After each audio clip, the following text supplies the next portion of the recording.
Baik, untuk bahagian ni, struktur organisasi perniagaan ni dibahagikan kepada beberapa bahagian. Jadi kita fokus 3 bahagian utama lah. Okay, struktur organisasi berdasarkan fungsi. Okay, bila sebut fungsi, sudah pasti dia ada kaitan dengan bahagian fungsian, 11 bahagian fungsian yang kita telah belajar di tingkatan 4, bab 4 kan. Okey, jadi itu yang kita kaitkan lah. Jadi struktur organisasi itu mudah dibentuk. Ini kata kunci yang pertama. Yang kedua, kata kunci berdasarkan bahagian fungsian utama. Kita lihat contoh di sini, pengurusan sumber kewangan di bawah unit sumber kewangan. Baik, seterusnya struktur organisasi berdasarkan produk. Okey, kata kunci yang penting sini. Okey, sekumpulan pekerja membuat kerja yang sama. Okey. Dan kata kunci yang seterusnya, organisasi besar biasanya mengeluarkan berbagai jenis produk. Okey. Dan setiap jabatan atau unit dia memberi fokus kepada pasaran sesuatu produk dan pelanggannya. Sebagai contoh di sini, pengurus shampoo bertanggungjawab mengurus dan memasarkan shampoo jenama Follow Me sebagai contoh. Baik, seterusnya struktur organisasi berdasarkan pelanggan. Okey, kita lihat kata kunci yang pertama. Sudah pasti dia mesti berdasarkan keperluan dan kehendak pelanggan lah. Okey, yang berbeza-beza. Kata kunci yang kedua. Okey, biasanya pasaran ni mengikut jenis pelanggan. Okey, kata kunci yang seterusnya, produk ataupun barangan keperluan ni biasanya ditempatkan di supermarket ataupun pasar raya. Kita lihat contoh, produk pakaian remaja biasanya ditempatkan di unit pakaian remaja. Baik, ini adalah contoh soalan situasi yang pernah ditanya pada tahun 2021. Dan saya sediakan soalan ini dalam bentuk direct to the point. Kelebihan struktur organisasi berdasarkan pelanggan. Jadi di sini calon boleh memberikan idea ataupun pandangan berdasarkan pengalaman calon lah. Okey, jadi di sini contoh-contoh pandangan. Yang pertama, pekerja bekerja mengikut kepakaran ataupun kemahiran masing-masing. Okey, yang kedua, dapat memberikan perkhidmatan yang terbaik sebab pekerja itu membuat kerja yang berulang-ulang ataupun yang sama. Yang ketiga, dapat memenuhi keperluan ataupun kehendak pengguna.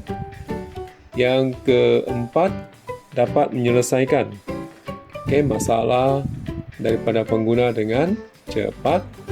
Seterusnya, dapat mewujudkan kesetiaan pelanggan sebab adanya penyelesaian masalah. Jadi, pelanggan akan setia dengan produk tersebut. Dan contoh yang sesuai, kita boleh bagi contoh perkhidmatan bank ataupun perkhidmatan di lapangan terbang AirAsia. Tujuan pengkajian, kita lihat ada 3 kata kunci yang penting.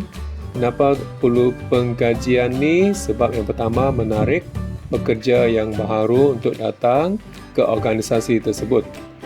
Yang kedua, dapat mengekalkan pekerja yang sedia ada, terutama yang berprestasi tinggi.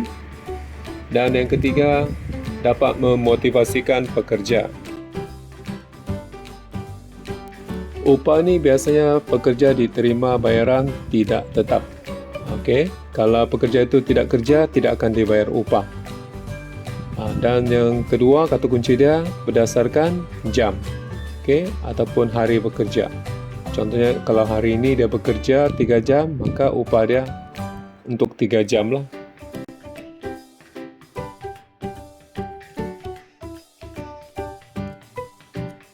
Komisen ni biasanya diberikan kalau terlibat dengan aktiviti jualan langsung lah ataupun direct selling apa-apa produk ataupun perkhidmatan lah. Semakin banyak jualan dia, semakin tinggilah bayaran komisen.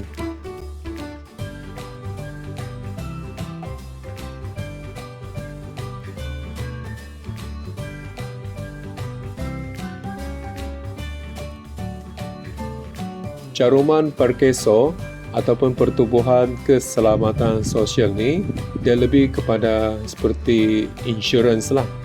Cuma dia untuk kaki tangan ataupun pekerja di sektor swasta sahaja.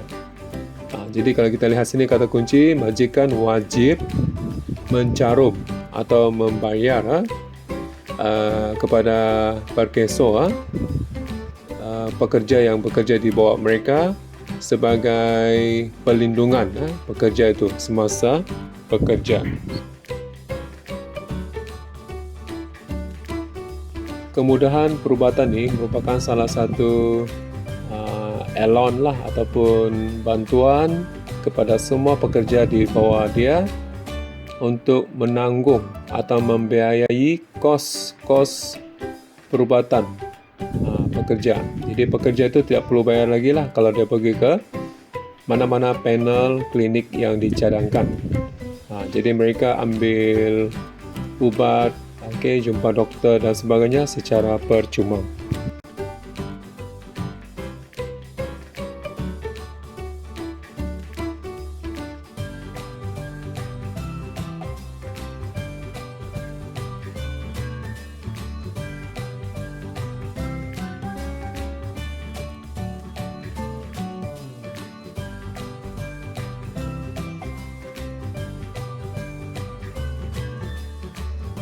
Baik, bahagian ini juga merupakan soalan berdasarkan situasi yang pernah ditanya pada tahun lepas.